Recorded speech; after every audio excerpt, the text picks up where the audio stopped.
ونستغفره ونتوب إليه وأشهد أن لا إله إلا الله وأشهد أن محمدا عبده ورسوله بلغ الرسالة وأدى الأمانة ونصح للأمة وتركها على المحجة البيضاء ليلها كنهارها لا يزيغ عنها إلا هالك إن أصدق الحديث كتاب الله وخير الهدي هدي محمد بن عبد الله صلوات الله وسلامه عليه يا أحباب رسول الله في هذا اليوم المبارك يوم الجمعة. Chers frères et sœurs, Inch'Allah, سيكون حديثنا اليوم حول ما أسماه الحبيب محمد صلى الله عليه وسلم بالكنز المخبوء. الكنز المخبوء. La thématique de notre sermon aujourd'hui sera ce que le prophète sallallahu alayhi wa sallam a appelé le trésor caché. Il y a en islam ce que le prophète sallallahu alayhi wa sallam lui-même a nommé le trésor caché, al-kanzu al-makhbou. Nous allons, incha'Allah, بإذن الله حول هذا الموضوع سنتكلم عن فضل هذا الكنز وما يتعلق به. Donc nous allons, Inch'Allah, donner une brève explication sur tout ce qui rapporte à ce trésor, mais également nous allons citer les mérites de ce trésor que vous connaissez tous.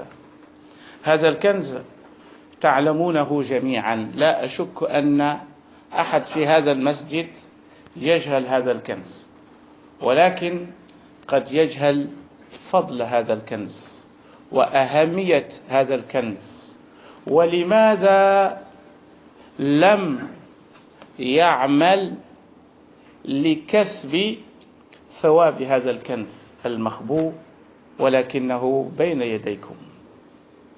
Je suis presque sûr et certain que tous ceux qui sont ici présents connaissent parfaitement bien ce trésor caché.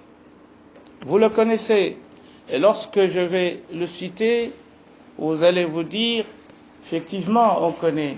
Mais est-ce qu'on est conscient de la valeur de ce trésor?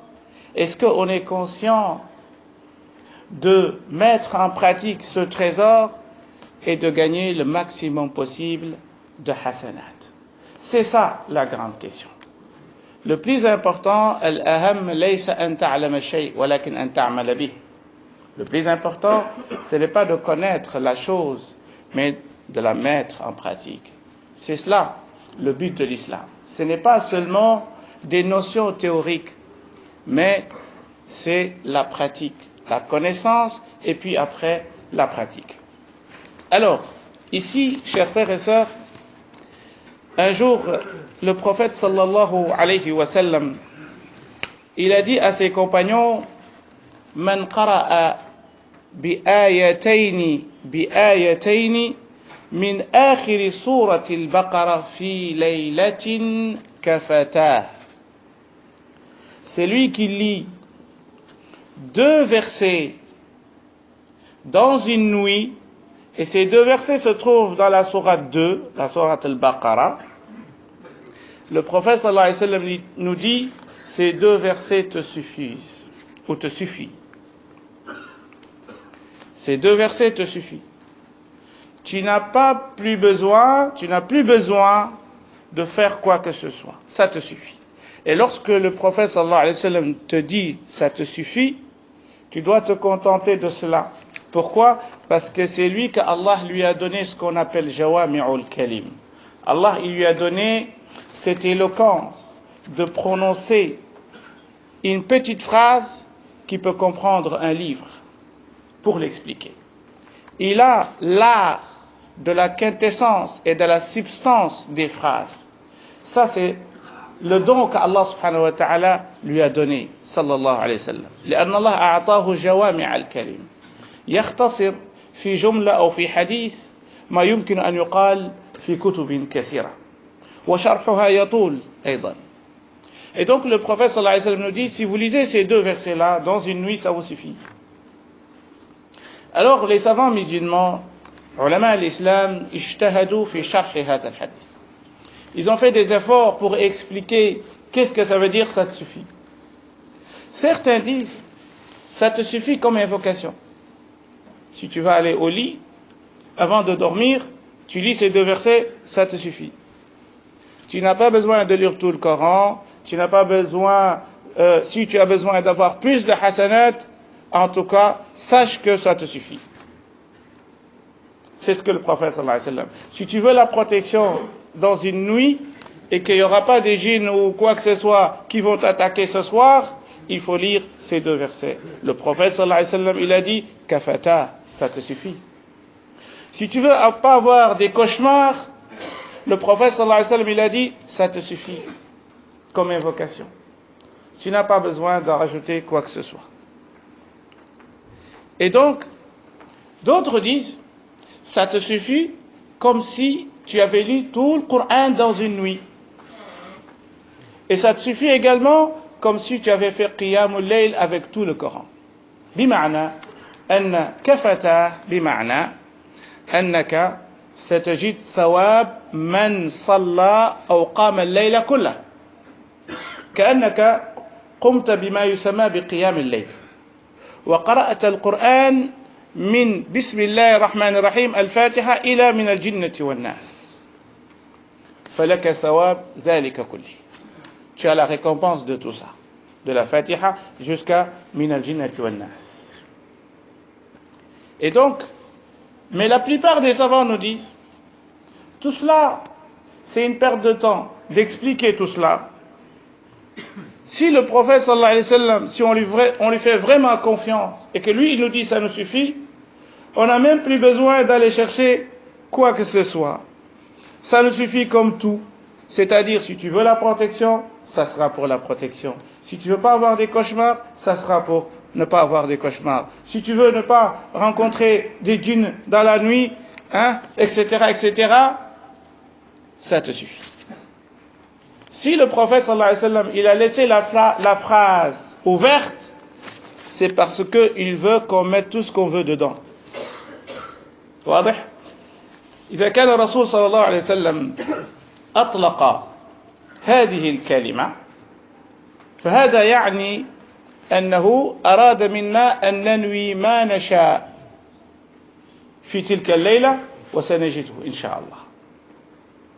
ولكن الأمر لا يختصر فقط على هذه النقطة. النقطة الثانية, parmi les mérites de ces deux versets, chers frères et sœurs, que chacun doit connaître, عن عبد الله بن عباس, le grand compagnon Abdullah ibn Abbas رضي الله عنهما, il a dit قال بينما جبريل قاعد عند النبي صلى الله عليه وسلم. Un jour, l'ange Gabriel, il était assis avec le messager d'Allah صلى الله عليه وسلم. Et qu'est-ce qui s'est passé? سمع نقيضا من فوقه. Il a entendu un bruit juste au-dessus de sa tête. Qui a entendu ce bruit? C'est l'ange Gabriel. Il était assis avec le prophète sallallahu alayhi wa sallam. فرفع رأسه. Il a soulevé sa tête pour voir qu'est-ce qui se passe parce qu'il a entendu un bruit. فقال هذا باب من السماء فتح اليوم. Il dit au prophète sallallahu alayhi wa sallam, voici une porte qui vient de s'ouvrir dans le ciel. Une porte qui s'ouvre comme ça dans le ciel. Lam yuftah qattu illa al-yawm. Cette porte, elle était tout le temps fermée et c'est la première fois depuis l'aube de l'histoire, depuis l'aube de l'humanité jusqu'à aujourd'hui, cette porte vient de s'ouvrir. Ajib. Lam yuftah qattu illa al-yawm. Fanazala minhu malakun. Un ange descend de cette porte. فنزل منه ملك فقال هذا ملك نزل إلى الأرض لم ينزل قط إلا اليوم. Jibril dit au prophète sallallahu alayhi wa sallam, cet ange, il vient de descendre sur terre et c'est la première fois depuis l'aube de l'histoire, depuis l'aube de la création jusqu'à ce jour, il vient de descendre et sortir de cette porte. Il y a un événement, haditha azima, cela révèle qu'il y aura une information de taille qui va être révélée. Vu les circonstances, vu comment l'ange Gabriel, il s'est préparé pour annoncer cette bonne nouvelle au prophète sallallahu alayhi wa sallam, tout cela signifie que ce qui va être annoncé n'est pas du tout négligeable. Que chaque musulman doit se cramponner là-dessus, parce que nous allons voir que c'est le trésor que le prophète Mohammed sallallahu alayhi wa sallam, qu'Allah lui a donné, et que ce trésor a été préservé seulement pour cette umma, pas pour les autres ummas, les autres nations qui nous ont précédés. Et là, فنزل إلى الأرض لم ينزل قط إلا اليوم وقال أبشر بنورين. L'ange dit,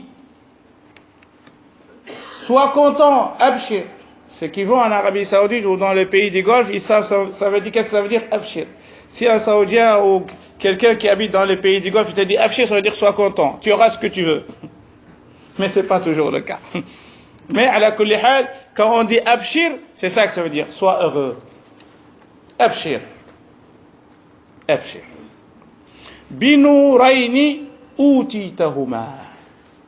Il y a deux lumières que Allah t'a données, sallallahu alayhi wa sallam. Deux lumières. Lam yu'tahuma nabiyyun qablaka. Ces deux lumières, Allah subhanahu wa ta'ala, il ne les a jamais données à un prophète avant toi. Tu es le premier à recevoir ces deux lumières. Fatihatul Kitab. C'est quoi ces deux lumières?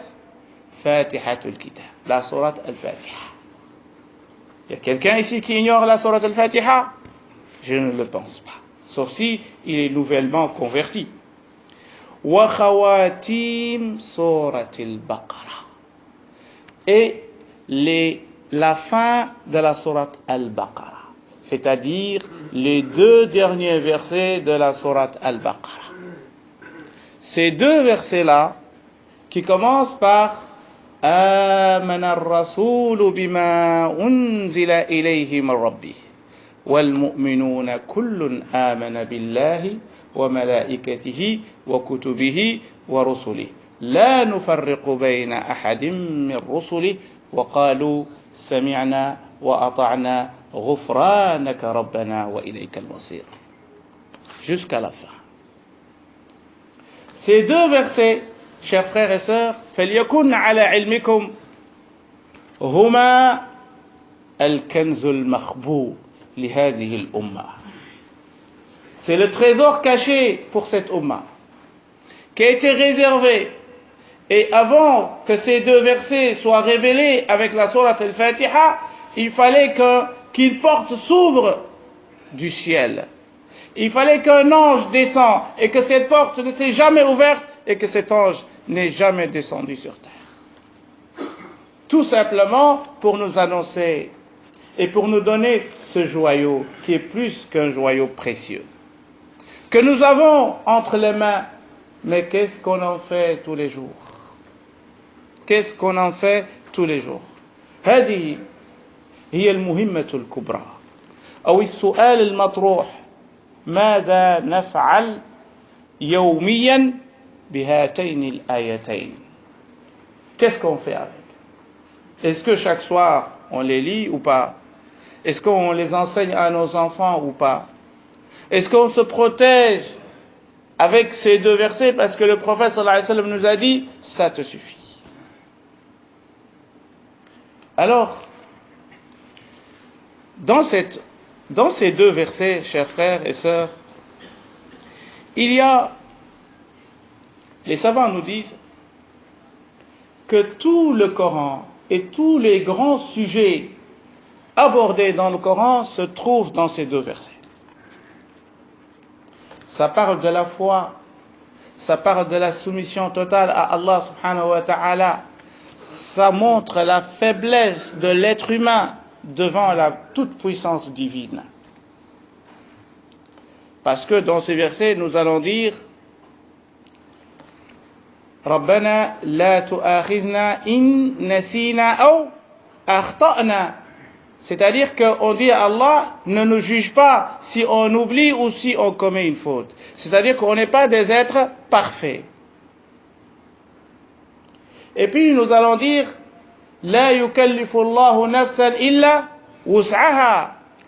Dieu ne nous impose pas quelque chose qui va au-delà de nos forces.